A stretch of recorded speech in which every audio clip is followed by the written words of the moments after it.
दोस्तों एक बार फिर से आपका वेलकम। मैं हूं हुसैन आपके साथ और आज के मेरे खास मेहमान हैं doctor Sandeep Grover sir, rheumatologist. और बहुत सारी बातें सर के साथ मैं कर रहा हूं। अभी आपने जाना 6 मई को एक खास दिन जो मनाया जाता है उसके बारे में। सर आपने अपने बारे में थोड़ा सा तो बताया था हमारे श्रोताओं को, हमारे लिसनर्स को। अब मैं चाहूंगा कि विस्तार से आप लोगों को बताएं कि आप करते क्या हैं, आपका रोल क्या होता है और किन किन बीमारियों का सर आप इलाज करते हैं। जैसे मैंने पहले बताया, रोमेटोलॉजिस्ट डील करते हैं जोड़ों की बीमारियों से और उन बीमारियों से जिनका कहीं ना कहीं हमारे शरीर के इम्यून सिस्टम से लेना देना है। जी। तो हमारी बॉडी में जो इम्यून सिस्टम है, जिसे रोग प्रतिरोधक क्षमता कहते हैं, वो वही काम करती है जो समाज में पुलिस और आर्मी करती है। जी। उसका काम शरीर की रक्षा करना है। रक्षा किससे करनी है? इम्यून सिस्टम को रक्षा करनी है, शरीर को इन्फेक्शन से बचाना है, शरीर को अपने अंदर पनपते हुए किसी कैंसर से बचाना है, और एलर्जीज भी इसका हिस्सा होती हैं। तो जब शरीर का ये इम्यून सिस्टम बॉडी पे खुद अटैक करने लगता है तो ऐसी बीमारियों को ऑटो इम्यून डिजीज कहते हैं। तो इस तरह की जो ऑटो इम्यून डिजीज होती हैं, जहाँ तक वही डिजीजेस आर्थराइटिस और इस तरह की बीमारियों में बन के उभरती हैं। और ऑटो इम्यून डिजीजेस को रूमेटोलॉजिस्ट ट्रीट करते हैं। और इनमें सबसे मुख्यतः जो पहली बीमारी जो हम ट्रीट करते हैं वो है रूमेटॉइड आर्थराइटिस। रूमेटॉइड आर्थराइटिस को आम भाषा में लोग गठिया के नाम से जानते हैं। ये वही बीमारी है। मैं रूमेटॉइड आर्थराइटिस के बारे में 2-3 बात आपको बताना चाहूँगा। तकरीबन 1% आबादी हमारे देश की इस बीमारी से ग्रसित है। ज़्यादातर इस बीमारी से ग्रसित होने वाले पेशेंट्स 25 से 45 साल की लेडीज होती हैं। होने को ये किसी भी उम्र में हो सकती है, 5 साल के बच्चे को भी हो सकती है, 80 साल के वृद्ध व्यक्ति को भी हो सकती है। लेकिन ज़्यादातर जिन लोगों में बीमारी शुरू होती है वो 25 से 45 या 50 साल के बीच में लेडीज़ होती हैं। अब आप गौर करिए कि ये एक लेडी है जिसके ऊपर घर की पूरी जिम्मेदारी है, और उसको सुबह उठ के अपने बच्चों के लिए स्कूल का नाश्ता बनाना है, हस्बैंड के लिए ऑफिस का खाना बनाना है, हो सकता है उसे खुद भी काम पे जाना हो। उसको ये बीमारी जब हो जाती है तो उसके शरीर के छोटे, मंझले और बड़े जोड़ों में, शरीर के दोनों तरफ सूजन और दर्द होता है। और दर्द समय के साथ धीरे धीरे बढ़ता जाता है। इलाज ना मिलने पर ये दर्द इतना बढ़ जाता है कि वो जोड़ खराब होने लगते हैं और घंटों तक वो कुछ करने लायक नहीं होती। और जब इस पेशेंट को इस तरह की बीमारी हो जाती है तो इस लेडी ने जो इतना सारा काम करना है कि वो धुरी है उस परिवार की, कि उसकी अगर वो ये नहीं करेगी तो वो परिवार कैसे काम चलाएगा, वो बच्चे स्कूल कैसे जाएंगे, उसका हस्बैंड काम पे कैसे जाएगा और वो खुद कैसे काम करेगी, ये सब कुछ डिस्टर्ब हो जाता है। समय अगर बहुत लंबा बीत जाए, इलाज ना मिले, तो उस लेडी के जोड़ भी खराब हो जाते हैं। अब यही बीमारी किसी मेल को हो जाए तो वो धीरे धीरे उसका प्रोफेशन खराब हो जाएगा, काम पे नहीं जा पाएंगे, अर्निंग नहीं कर पाएंगे, अगेन उसकी भी फैमिली सफर करती है। तो रूमेटॉइड आर्थराइटिस, जिसको हम भाषा में गठिया कहते हैं, अगर उसको ट्रीटमेंट ना मिले तो दर्द के साथ साथ जोड़ों में सूजन होती है, धीरे धीरे जोड़ खराब होते हैं, टेढ़े मेढ़े हो जाते हैं। 10-15 साल के बाद घुटने कूले जैसे बड़े जोड़ बदलने की भी नौबत आ जाती है। जो इतने सालों में उन्होंने जो ट्रीटमेंट करा उसका खर्चा वो करते हैं। वो ट्रीटमेंट अगर कामयाब नहीं रहा तो उस फेल ट्रीटमेंट का खर्चा उनका एक तरह से बेकार है, जीवन उनका फिर भी परेशान हो जाता है। तो ये तो पहली बीमारी है रूमेटॉइड आर्थराइटिस, जिसको रूमेटोलॉजिस्ट ट्रीट करते हैं। और रूमेटॉइड आर्थराइटिस का आज के समय में बहुत अच्छा इलाज उपलब्ध है, बहुत अच्छी मेडिसिन, जो कुछ दुनिया में भारत में वो सारी दवाएं उपलब्ध हैं जो दुनिया के किसी भी देश में उपलब्ध है। और वो सारे ट्रीटमेंट्स आज हमारे पेशेंट्स के लिए सुलभ हैं। शर्त सिर्फ इतनी है कि आप जल्दी रोग को पकड़िए, जल्दी उसका डायग्नोसिस, उसका निदान, उसका डायग्नोसिस करिए और उसका सही समय पर ट्रीटमेंट स्टार्ट करिए, और जब ठीक हो जाए तो भी उसका ट्रीटमेंट करते रहिए। तो अगर आप इस लड़ाई को लड़ते रहेंगे तो आप अवश्य जीतेंगे। दूसरे नंबर पर जिस बीमारी का इलाज करते हैं, जिसके बारे में अभी मैंने जिक्र किया था, वो एंकाइलोजिंग स्पॉन्डिलाइटिस यानी रीढ़ की हड्डी की गठिया है। जिसमें लोगों को रात को सोते समय खास तौर से रीढ़ की हड्डी में और कमर के निचले हिस्से में दर्द होता है। ये रोग सिर्फ यहीं तक सीमित नहीं होता। इस रोग में लोगों को आंख में लाली आके धुंधला भी दिख सकता है, उनको जोड़ों में गठिया जैसा दर्द भी हो सकता है, उनको बार बार दस्त यानी लूज मोशंस भी हो सकते हैं, उनको बार बार यूरिन इन्फेक्शन भी हो सकता है, और इन्हीं में से कुछ लोगों को स्किन में सोराइसिस की बीमारी भी होती है। तो ये एक ऐसी बीमारी है जिसमें कि कई रूप हैं इसके, और ये करीब 70% लोगों में जेनेटिक होती है। यानी कि उनके परिवार के किसी अन्य सदस्य में इसके जीन्स जरूर मौजूद हैं और किसी न किसी को इन सारे लक्षणों में से कोई लक्षण हो सकता है। एंकाइलोजिंग स्पॉन्डिलाइटिस को भी ट्रीट करना बेहद जरूरी है, क्योंकि इससे धीरे धीरे पेशेंट के रीढ़ की हड्डी में ऐसे बदलाव आ जाते हैं जिन्हें आप रिवर्स नहीं कर सकते। और दर्द तो होता ही है, और दर्द इतना होता है कि ये पेशेंट फिर बहुत ज़्यादा दर्द की गोलियों पर निर्भर रहते हैं। उनके साइड इफेक्ट्स जो होते हैं वो धीरे धीरे इनके अंदरूनी अंगों को खराब भी कर सकते हैं। एंकाइलोसिंग स्पॉन्डिलाइटिस 0.5 से 1% लोगों को है। एंकाइलोसिंग स्पॉन्डिलाइटिस ज़्यादातर मुख्यतः मेल्स यानी पुरुषों को, जो कि यंग लड़के होते हैं, 20 साल से 30 साल के बीच में जो लड़के होते हैं, उनमें सबसे ज़्यादा ये बीमारी पाई जाती है और शुरुआत वहाँ से होती है और फिर जीवन भर ये रोग चल सकता है। जी। ऐसा नहीं है कि कोई हल्की बीमारी है। तो ये दूसरा रोग है। तीसरा मुख्यतः जिस रोग का हम इलाज करते हैं, ये मैं इसलिए जिक्र कर रहा हूँ इसका, क्योंकि इस बीमारी को लोग हर बीमारी का इक्विवेलेंट समझ लेते हैं और इस बीमारी का नाम है गाउट। गाउट यूरिक एसिड वाली आर्थराइटिस है और केवल यूरिक एसिड वाली आर्थराइटिस इतनी कॉमन नहीं है जितना लोग इसको समझते हैं। जी। यूरिक एसिड, हर जोड़ का दर्द यूरिक एसिड से नहीं होता। हर जोड़ के दर्द के मरीज को यूरिक एसिड की दवाई खाने की जरूरत नहीं है। यूरिक एसिड वाली आर्थराइटिस मुख्यतः 55 साल के मेल्स से बड़ी उम्र के लोगों में मिलती है। ज़्यादातर लेडीज़ में यूरिक एसिड की बीमारी होती ही नहीं है, होती भी है तो 50-55 साल की उम्र के बाद होती है। यूरिक एसिड वाले मरीज ज़्यादातर शरीर उनका वजनी होता है, उनमें शुगर, ब्लड प्रेशर जैसे रोग भी कई बार बहुत ज़्यादा पाए जाते हैं। यूरिक एसिड की बीमारी एक समय में 1 या 2 जोड़ों में होती है और एपिसोड्स में, यानी कभी कभी होती है, लगातार नहीं होती। जी। यूरिक एसिड से जब दर्द होता है, किसी का पैर का पंजा रात के अंधेरे में 2 बजे उसकी दर्द से नींद खुले और उसका पैर का पंजा सूज जाए और वो असहनीय दर्द हो, बिल्कुल लाल हो जाए, तो वो यूरिक एसिड की गठिया का लक्षण ये होता है। उसको गाउट का अटैक कहते हैं। जो लंबे समय से यूरिक एसिड की बीमारी से ग्रस्त होते हैं, उनके शरीर पे यूरिक एसिड के डिपॉजिट्स क्रिएट हो जाते हैं, जिनको टोफाई कहते हैं। और मुझे लगता है क्योंकि वो गांठ जैसी चीज़ बन जाती है, लोग उसको भी गठिया ही समझते हैं इसलिए, लेकिन ऐसा है नहीं। यूरिक एसिड वाली आर्थराइटिस गाउट कहलाती है। गाउट का इलाज बेहद सिंपल है। गाउट जिसको बार बार एपिसोड हो रहे हैं, इसे बार बार दर्द हो रहा है, उसको साबित हो चुका है कि उसको यूरिक एसिड बढ़ा हुआ है, तो उसको यूरिक एसिड कम करने की दवा और खान पान में परिवर्तन जीवन भर के लिए रखना है। नहीं तो बढ़ा हुआ यूरिक एसिड वाले पेशेंट्स को आगे चल के गुर्दे और हार्ट संबंधी समस्याएं होती हैं। यूरिक एसिड किसी का बढ़ा हुआ है तो उसको अपने शरीर में चेक करना चाहिए। उनका अक्सर कोलेस्ट्रॉल, शुगर, थायराइड, किडनी की बीमारी, हार्ट की बीमारी, ब्लड प्रेशर, ये सब भी होता है। उन चीज़ों का इलाज करे बिना यूरिक एसिड यानी गाउट का इलाज अधूरा है, उनको भी चेक करना चाहिए। चौथी मुख्य बीमारी जो हम ट्रीट करते हैं वो एंकाइलोसिंग स्पॉन्डिलाइटिस वाली फैमिली के परिवार से है, वो है सोराइसिस की बीमारी। सोराइसिस बहुत कॉमन स्किन की बीमारी है और अमूमन ये माना जाता है कि सोराइसिस के अगर 100 पेशेंट होंगे तो कम से कम उनमें से 30 से 40 पेशेंट्स को कभी ना कभी जोड़ का दर्द या तो हो चुका होगा या भविष्य में हो सकता है। इन सब पेशेंट्स को फिर सोरियाटिक आर्थराइटिस यानी सोराइसिस वाली आर्थराइटिस माना जाता है। ये भी एक ऐसा रोग है जो बहुत मामूली से बहुत सीरियस हो सकता है और इसका भी इलाज लेकिन बहुत अच्छे से सुलभ है।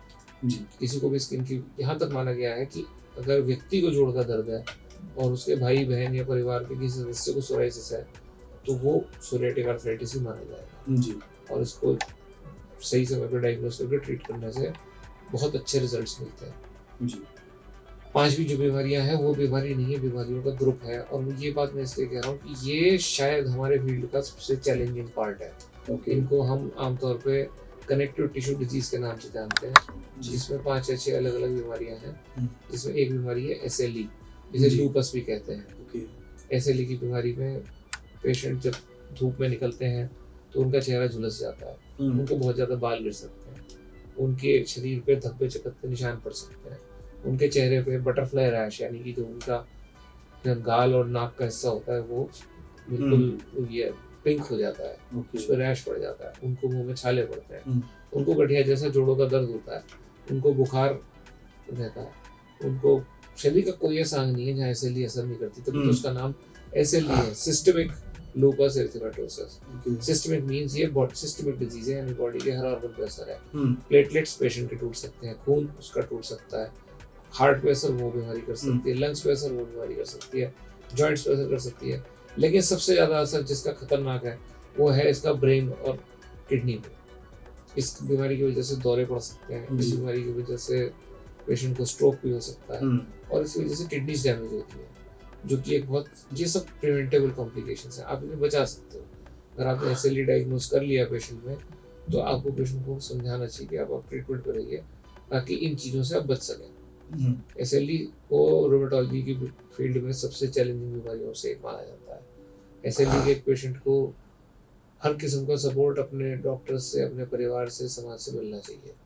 क्योंकि SLE का डिजीज एक ट्रीटेबल डिजीज है, आप उसे इलाज करके बहुत अच्छी उम्मीद दे सकते हैं। इसी ग्रुप की दूसरी बीमारी होती है जॉगरन सिंड्रोम। जी जॉगरन सिंड्रोम, जॉगरन नाम के एक जर्मन साइंटिस्ट ने इसको पहली बार डिस्क्राइब किया था। ये SLE से मिलती जुलती बीमारी है, फर्क सिर्फ इतना है कि इसमें जोड़ों का दर्द होने के अलावा अक्सर पेशेंट को बुखार रहता है, मगर जिसका मुख्य लक्षण होता है कि जॉगरन सिंड्रोम थूक और आंसू बनाने वाले जो ग्लैंड्स होते हैं जी सलाइवरी ग्लैंड्स और लाइमरी ग्लैंड्स, उनके ऊपर अटैक करती है, और उसकी वजह से क्या होता है कि ये ग्लैंड्स खराब हो जाते हैं, तो पेशेंट मुंह में सलाइवा यानी थूक बनना बंद हो जाता है, वो उनका ड्राई हो जाता है, उसके कारण वो ढंग से खा नहीं पाते, उनको बार बार पानी पीना पड़ता है, उनके दांत खराब हो जाते हैं, कई बार उनके दांत सारे चले ही जाते हैं, मुंह में बार बार फंगस का इन्फेक्शन होता है, इस वजह से वजन गिर जाता है। मैंने पेशेंट देखे जिनका 20-20 किलो वजन 3 महीने में गिर गया। आंख में आंसू न बनने के कारण उनकी आंख का कॉर्निया जो होता है वो शीशे की तरह स्क्रैचेस लग जाते हैं उसमें, उनको दर्द रहता है आंख में जी, और इसकी वजह से उनकी हेल्थ खराब होती है। जो बुखार है तो उतर इस ये जॉगरन सिंड्रोम भी शरीर के अंदरूनी अंगों पर असर करता है, किडनीज पे कर सकता है, लंग्स पे कर सकता है, खासतौर से लिवर पे कर सकता है। जॉगरन सिर्फ सूखापन नहीं है, जॉगरन का एक कुछ परसेंटेज पेशेंट्स में जॉगरन एक सीरियस डिजीज है जो लाइफ के लिए खतरा भी होती है। तीसरी मुख्य बीमारी इस कैटेगरी में है कनेक्टिव टिश्यू डिजीज में, जिसको स्क्लेरोडर्मा यानी सिस्टमिक स्क्लेरोसिस कहते हैं। इसमें जो आपका इम्यून सिस्टम है उसके कारण पेशेंट की स्किन खराब हो जाती है जी, स्किन टाइट हो जाती है, सिकुड़ जाती है, ये सिकुड़ने की बीमारी है, बॉडी में हर जगह सिकुड़न चल रही है, आपके हाथ की उंगलियां सिकुड़ रही हैं, जब ठंडे पानी में हाथ डालते हैं तो उंगलियां नीली पड़ जाती हैं, उनमें जख्म पड़ जाते हैं। क्यों? क्योंकि इसके अंदर की जो खून की नसें हैं वो भी सिकुड़ गई हैं, जब ठंड को एक्सपोज होती हैं वो खून की नसें और सिकुड़ जाती हैं, तो उंगलियों के पोरों में खून आना बंद हो जाता है, वो नीली पड़ जाती है, कई बार काली पड़ के गैंग्रीन हो जाता है, जख्म पड़ जाते हैं।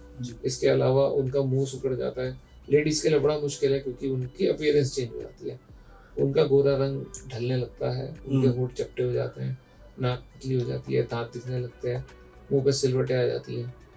ये तो वो चीज़ें हैं जो बाहर से दिखती हैं, जो अंदर होता है वो उससे भी ज़्यादा तकलीफदेह हो सकता है। फेफड़े सिकुड़ सकते हैं जिससे कि सांस लेने में तकलीफ होती है, आंतें सिकुड़ती हैं जिससे बार बार कब्ज हो जाता है जी, फूड पाइप सिकुड़ जाता है तो खाना स्वॉलो करने में दिक्कत होती है, और हार्ट पे प्रेशर होता है। तो ये भी एक ऐसी डिजीज़ है जिसको अब आज की तारीख में इसके बहुत अच्छे ट्रीटमेंट अवेलेबल है। मैं ये नहीं कहता आप इसे क्योर कर सकते हैं, लेकिन आप इसे डेफिनेटली ट्रीट करके पेशेंट को एक अच्छी ज़िंदगी दे सकते हैं, उसको एजुकेट करके और उसे ट्रेन करके। मायोसाइटिस जैसे कि जोड़ों के सूजन को आप गठिया कहते हैं, मायोसाइटिस मांसपेशियों की सूजन है, और ये भी एक अलग ही चैप्टर है। बस इतना समझ लीजिए कि जब मांसपेशियों पे आपका इम्यून सिस्टम आपकी मांसपेशियों पे हमला करता है तो मायोसाइटिस होती है। जब मायोसाइटिस होती है तो आपकी मांसपेशियां कमज़ोर हो जाती हैं, आपकी मांसपेशियां कमज़ोर हो गई तो आपको उठने बैठने में परेशानी हो जाएगी, आप बिस्तर में करवट भी नहीं बदल सकते, आपको खाना स्वॉलो करने में भी दिक्कत होती है, और कई बार सांस लेने में भी दिक्कत होती है, क्योंकि भाई सांस लेने के लिए भी आपको पसलियाँ चलानी पड़ती हैं बिल्कुल, और वो मांसपेशियाँ ही होती हैं जो चलती हैं। कभी कभी ये तकलीफ हार्ट और लंग्स पे भी असर करती है। Last but not the least, जो हम लोग ट्रीट करते हैं कंडीशंस वो बहुत सारी हैं, उनके बारे में अभी मैं सिर्फ नाम बता रहा हूँ। जैसे हम वास्कुलाइटिस ट्रीट करते हैं, ठीक है जी, जैसे हम ऐसी बीमारी होती है जैसे बेशर्स डिजीज़ होती है जो टर्की की करीब 20% आबादी को है, क्योंकि जेनेटिक डिजीज़ है जिन्हें मुँह में बार बार छाले पड़ते हैं और उन्हें स्किन की प्रॉब्लम होती है, उन्हें जॉइंट्स की प्रॉब्लम होती है, तो ये बहुत सारी डिजीज़ हैं। बट मुख्यतः फोकस जो है रूमेटोलॉजी का वो rheumatoid arthritis, ankylosing spondylitis, psoriatic arthritis, gout और कनेक्टिव टिश्यू डिजीज पे होता है। कनेक्टिव टिश्यू डिजीज में मुख्य बीमारियां SLE होती है, स्क्लेरोडर्मा होता है, जॉगरन सिंड्रोम होता है, मायोसाइटिस, पॉलीमायोसाइटिस होता है। ये हम लोगों के फील्ड का मैंने आपको एक इंट्रोडक्शन दिया। सर, हमेशा कहा जाता है कि prevention is better than cure, तो थोड़ा सा यहाँ पर आप बताएं कि प्रिवेंशन का क्या रोल है सर इन सारी बीमारियों से बचने के लिए। बहुत ही इम्पोर्टेंट क्वेश्चन है। देखो, प्रिवेंशन जो है वर्ड इसमें इतना लागू नहीं होता, क्योंकि ये क्यों होती है ये एग्जैक्टली आज तक क्लियर नहीं है। क्योंकि इम्यून सिस्टम आपका, भगवान ने आपको इम्यून सिस्टम दिया है आपकी रक्षा के लिए, वो आपका रक्षा है, वही आप पे अटैक कर रहा है जी। ऐसा क्या उसकी प्रोग्रामिंग में गड़बड़ हो गई कि वो आप पे अटैक करने लगा, ये अभी तक साइंस बुद्धि खोल नहीं पाई, और शायद इसीलिए इनका अभी तक कोई जड़ से इलाज नहीं मिला, कोई क्योर नहीं मिला। तो जो दोनों बातें हमने बोली, prevention is better than cure, भाई ऑटोइम्यून डिजीजेस में एब्सोल्यूट प्रिवेंशन नहीं है और एब्सोल्यूट क्योर भी नहीं है, तो दोनों एंड्स तो खुले हुए हैं इसमें। लेकिन प्रिवेंशन के साथ साथ इसमें बात ये है कि इसमें लाइफस्टाइल का बहुत रोल है जी। कुछ हद तक ये डिजीजेस जेनेटिक होती हैं, जहाँ पे परिवार में डिजीज होती है वहाँ होने का चांस ज़्यादा होता है, तो इसमें माना ये जाता है कि आप इस बीमारी के लक्षणों को पहचान लीजिए। अगर आपको सुबह उठ के आपके हाथों पैरों में अकड़न रहती है जो तकरीबन 1 घंटे तक रहती है, जी। और ऐसा दिनों दिन आपको लग रहा है कि ये तकलीफ बढ़ रही है और आपके जोड़ों में आपको सूजन नजर आ रही है और इसकी वजह से आपको अपने रोजमर्रा के काम करने में दिक्कत है जो बढ़ती जा रही है, तो रूमेटॉइड आर्थराइटिस के पेशेंट्स को अक्सर ये दिक्कत होती है कि वो आटा गूंदने में परेशानी होती है, अपने बाल बनाने में परेशानी होती है, बोतल का ढक्कन खोलने में परेशानी होती है। एंकाइलोसिंग स्पॉन्डिलाइटिस के पेशेंट्स को सुबह उठ के घंटों तक बिस्तर छोड़ने में परेशानी होती है या रात को 2 बजे 3 बजे उनकी कमर में दर्द से आँख खुल जाती है। तो इस तरह के लक्षण अगर आपको डेवलप हो रहे हैं, तो यहाँ पे अगर आप इसी स्टेज पे आपने किसी डॉक्टर को कंसल्ट किया और ये डायग्नोसिस आपका बन गया कि आपको ये प्रॉब्लम है, तो आप अभी से इसका ट्रीटमेंट अगर स्टार्ट कर देंगे तो आप इस बीमारी का बुरा रूप कभी नहीं देखेंगे, इतना तो मैं कह सकता हूँ जी। और ये जी सबसे इम्पोर्टेंट बात है, सबसे बड़ा प्रिवेंशन ये है जी। कुछ हद तक गाउट प्रिवेंटेबल है, गाउट जिसकी हमने बात की थी, यूरिक एसिड वाली बीमारी, बिल्कुल, क्योंकि वो लाइफस्टाइल से रिलेटेड है। तो देखा यह गया है कि अगर आप ओवरवेट हैं, आपका वेट ज़्यादा है, आपको ब्लड प्रेशर रहता है, आपका कोलेस्ट्रॉल ज़्यादा रहता है, आपके खान पान में गड़बड़ है, आप अल्कोहल का सेवन करते हैं, धूम्रपान करते हैं, तो गाउट होने के चांसेस आपको ज़्यादा हैं। और चौथी हमने जो डिजीज़ बताई थी कनेक्टिव टिश्यू डिजीज़ भी प्रिवेंटेबल, एंटायरली प्रिवेंटेबल तो नहीं है, लेकिन जल्दी डायग्नोसिस, जितनी जल्दी आप पकड़ सकें और आप उसको ट्रीट कर सकें, तो आप उसकी जो कॉम्प्लिकेशंस हैं, जो बुरी बातें उसमें होती हैं, उनसे काफ़ी हद तक आप बच सकते हैं। लेकिन इन सब बातों में कुछ बातें जो सारी की सारी आर्थराइटिस में कॉमन है और लागू होती हैं, वो लाइफस्टाइल की है। सबसे अच्छा लाइफस्टाइल वही है जो हमारे बुजुर्गों ने हजारों साल से कहा है, early to bed early to rise. Sir, क्योंकि हमारे भारत में जो मैक्सिमम डिजीज है, जो बीमारियां हैं, वो लाइफस्टाइल की वजह से होती है, खान पीन की वजह से होती हैं, जंक फूड या फिर बाहर का खान पीन या फिर गलत लाइफस्टाइल। सर, तो लाइफस्टाइल में चेंज करके सर किस तरीके से अर्थराइटिस से और इन बीमारियों से बचा जा सकता है? सर, एक मैसेज आप सभी को दें इसके रिगार्डिंग। मैं बहुत आपने अच्छी बात कही है। लाइफस्टाइल को लेकर आप एक बात समझिए कि जो हमारी परंपरा में बताई गई है बातें, जो हजारों साल से हमारे देश की परंपरा में कही गई है बातें, वो बिल्कुल सच है। Early to bed early to rise, समय पे सोइए, पूरा सोइए, समय पे उठिए और अपने शरीर को समय दीजिए जी। ये शरीर भी एक इंजन है, इसको भी एक सर्विस की ज़रूरत है, इसको सही इंजन ऑयल की और खान पान की ज़रूरत है जी। समय दीजिए, रोज़ थोड़ा सा समय अपने शरीर को व्यायाम के लिए दीजिए। कोशिश करिए कि आप उतना ही खाएं जितना आपके शरीर की ज़रूरत है, और जो खाएं सही खाएं। जंक फूड उतना ही खाएं जिसमें मन बहल जाए, बिल्कुल। उसको अपना स्टेपल ना बनाएं कि आप उसे रोज़ खा रहे हैं, है ना। स्वस्थ रहने के लिए आपको उतना ही खाना जरूरी है जितनी आपकी रिक्वायरमेंट है। जो चीज़ें शौक के लिए इंसान करता है, जैसे आप अल्कोहल लेते हैं या स्मोकिंग करते हैं, तो ये तो इंसान की नेचर है कि वो इन चीज़ों के लिए तरफ ज़्यादा अट्रैक्ट होता है अलग अलग कारणों से। लेकिन अगर आप दिल से पूछें कि भाई आपको क्या अच्छा लगेगा, क्या आपके परिवार का कोई सदस्य इन चीज़ों को करे, तो आपका जवाब होगा नहीं। तो अगर आपको नहीं अच्छा लगेगा कि कोई और आपका बेटा या आपका भाई इन चीज़ों को करे, तो आप खुद क्यों करते हैं? मत करिए। क्यों? क्योंकि ये बहुत इंपॉर्टेंट है।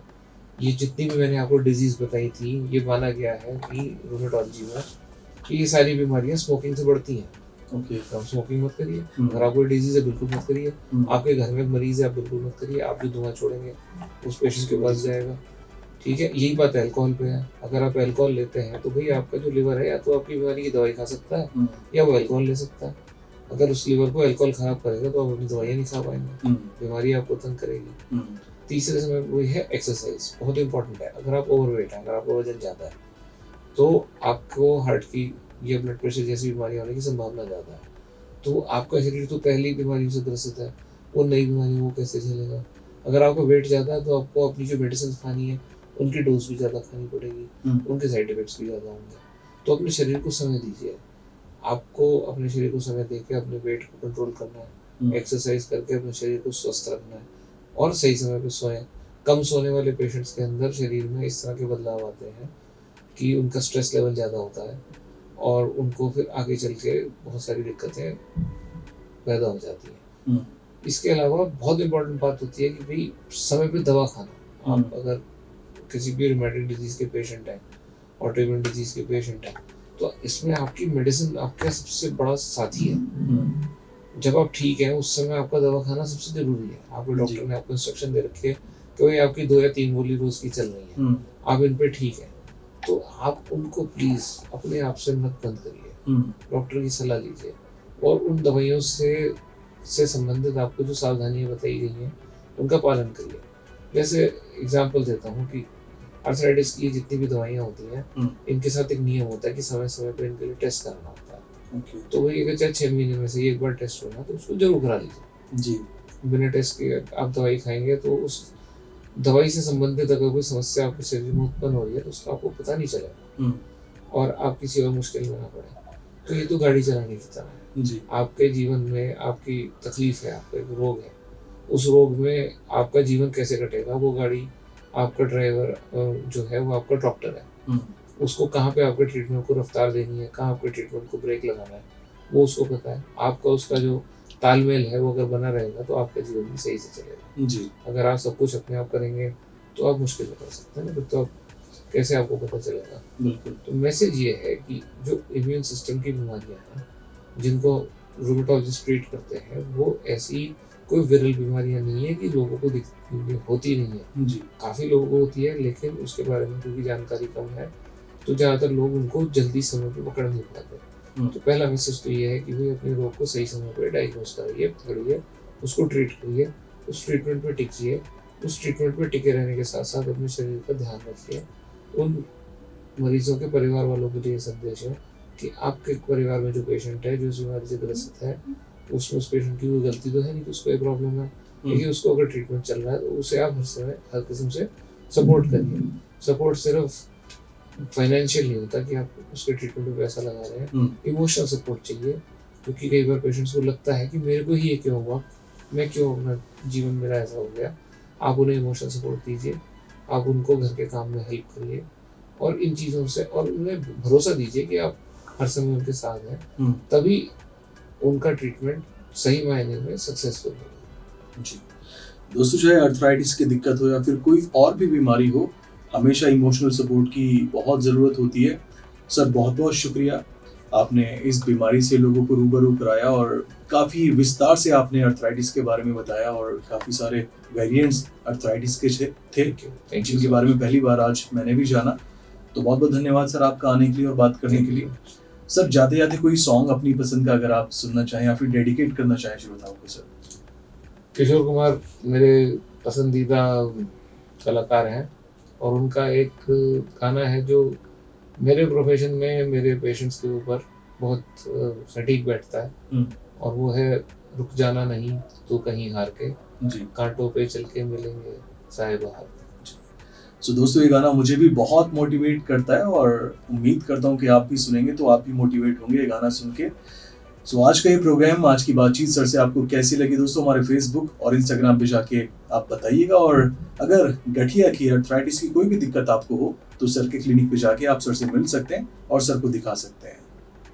Thank you.